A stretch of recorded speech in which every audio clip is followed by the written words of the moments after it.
Hello and welcome to the Field of Streams, where I, your host, Janeen McCrae, read a short piece of my writing to you so that you don't have to. It's very kind of me, isn't it? Today I'm going to read to you the second in a series I'm calling The Summer of Song Dispatches. Stick around after this reading and I'll explain a little bit about the Summer of Song, a trip I'm currently on, and the inspirations behind this little bit of writing that I'm about to read to you. Speaking of that, let's get to it. This piece is called A Tutorial for Your Memorial. Shoot an arrow to the sky, make an arc of your distress, release a mighty whale song in their name. Adjust your volume to oscillate between low-key weep, howling dog caterwaul, and ragged, stereophonic sob. Make your noise so animalistic and embarrassing, people look away. Full draw a universe of your sorrowful sound from the darkest recesses of your stomach's underworld. When this arrow lands, pull another.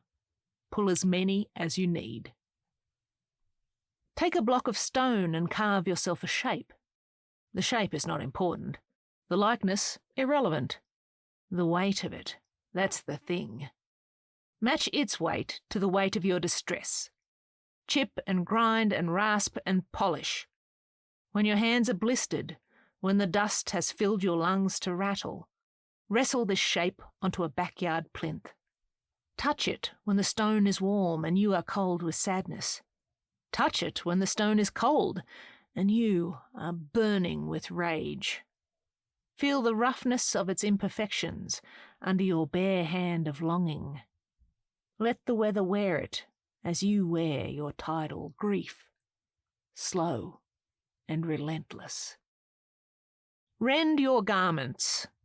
Rend them into tatters to the wind and sky and sun and judgment of crowds. Rend the absolute bedraggled exhaustion from them. Rend each piece of cloth to a sliver, to a thread, to a kind of melodramatic memorial lint. Leave yourself raw to the elements, as exposed as a penguin, as naked as a lie. With great care, tweeze a grief tick from the hide of your mourning. Put it in a jar. Drown it in alcohol. Be careful with that. Wear black. Black shoes, black shirt, black socks, black dress, black gloves, black hat, black glasses, black heart. Black underwear if you have it. Let the black hole of their absence suck you into an abyss of RGB 000 and swim around in it doing lazy, inconsolable strokes. Submit to it. Allow it to drape itself from your arms and hair and heels and get in your eyes and mouth and nose and smother you like a chocolate-coated toffee. A human-sized, dark-masked grief toffee that everyone will see and comment on. Too long, they'll say. Wear black. For a week, a month, a year. Honour for as long as you want. Slip on their heaviest coat or most them-smell shirt. Stand in their wardrobe and breathe. Touch a button, a belt, an earring, a tie. Donate all of it or none of it, now or later. Should you choose to box and drop, embrace the goodwill predicament. The unbearable pain of letting go versus the knowledge that someday, somewhere, exists a possibility of a man in court wearing your grandfather's best dress shoes. An unintended memorial by a stranger, the greatest honour of all. Name for them a bridge or a park. Place a plaque on a brick or a bench noting this to be their favourite place. Build a reflecting pool, a meditation garden, a shrine to their memory. Write a book, write a poem, write a song of their conquests and deeds. Visit that lonely road, that overgrown ditch, that guide rail on that bridge. Hammer in a white cross and paint their name crudely upon it. Position a ghost bike. Hang a notebook from a tree or place a photograph in a Ziploc bag at that desolate stretch, the last known location of their spirit ascending. If it helps, do it. But above all, make a monument of your life. Find joy in the smallest things. Feel love whenever possible. Allow yourself to experience a lightness of heart, but do not stave off the heaviness when it comes. Invite happiness in and give pain its space.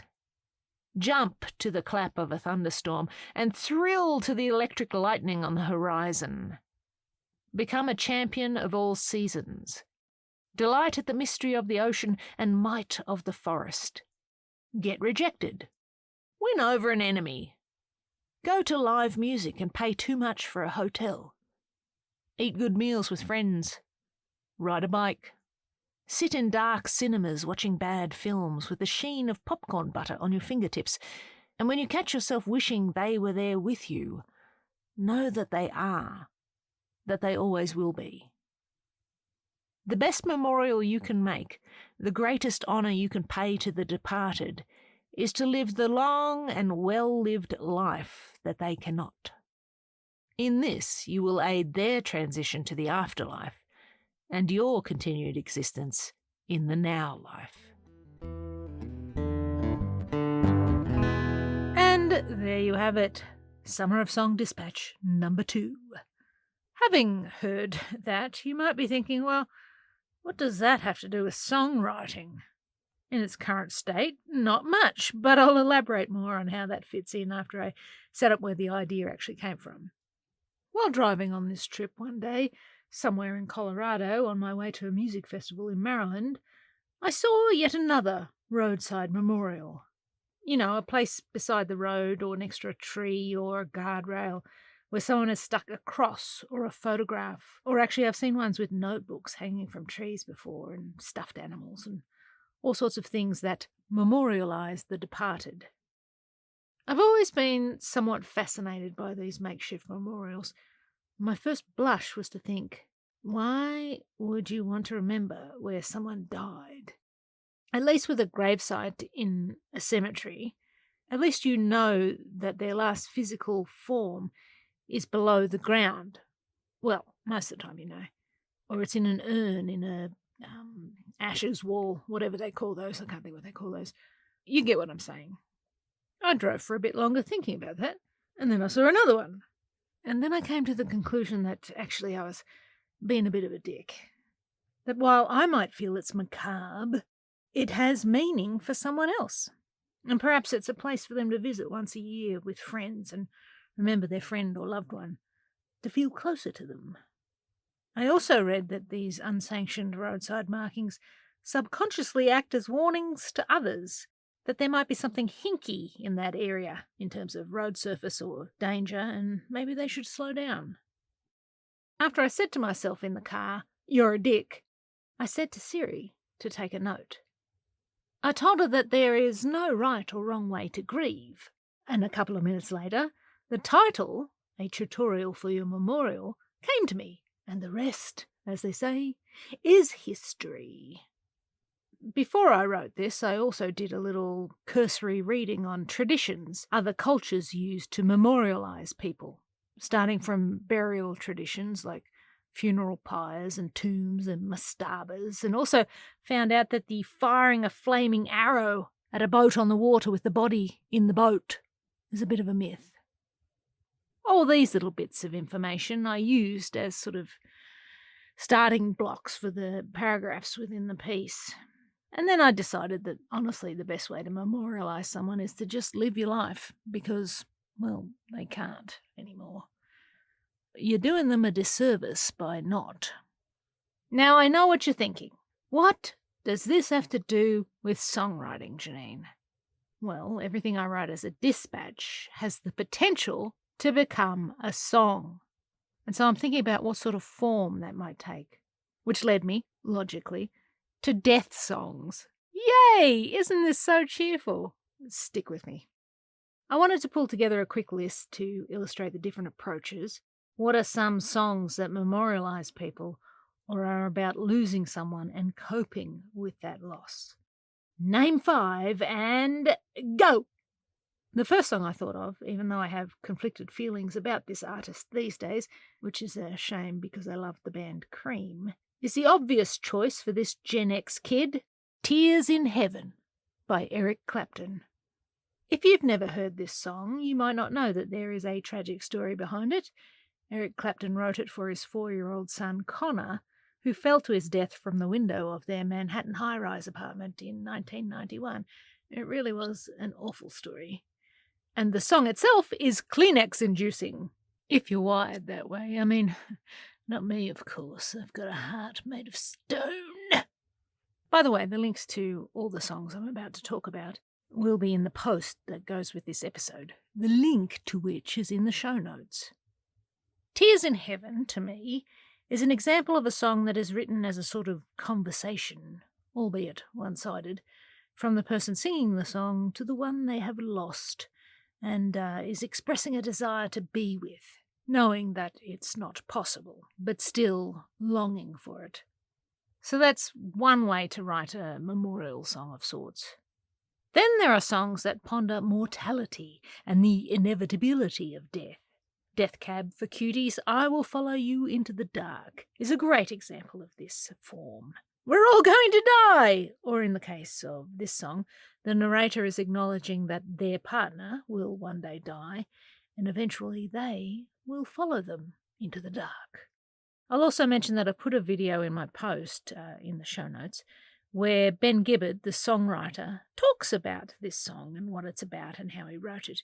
You should go check that out.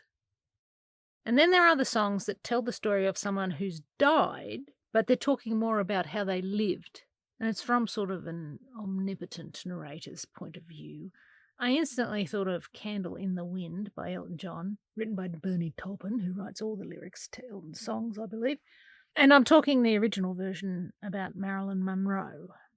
This song is a full-on memorial to a person. Memorial in the sense that it's a song that has stood the test of time, a monument of sorts, to her life. The other version you might be more familiar with, I don't know how old you are, is where they changed the words for Princess Diana's funeral. I think it's called Goodbye English Rose, maybe? That one feels more like a eulogy to me, but also works as a memorial or a monument, I guess. The last 4 I'm going to mention, I know I said name 5, but I just thought of these, are from artists currently in my playlist that I listen to regularly. I might not listen to these songs regularly, but I listen to these artists regularly. These are all storytelling songs about the death of someone, and there are many, many songs that do this. But, I'm under a deadline, so this is what I've got. 2 songs by Primus, of course, because that's why I was going to this music festival. John the Fisherman and Jerry Was a Race Car Driver, both of which set up their backstory, then kill the character off. Poor John. Yeah, his boat sinks. And Jerry, of course, wraps himself around a telephone pole.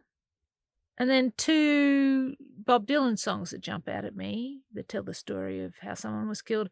Obviously, the lonesome death of Hattie Carroll. And Who Killed Davy Moore, which is very accusatory. You should definitely listen to that one. I'm only skimming the death surface here. There are so many styles of death songs. I didn't even mention songs that look forward to death, like I'll Fly Away from the Oh Brother soundtrack.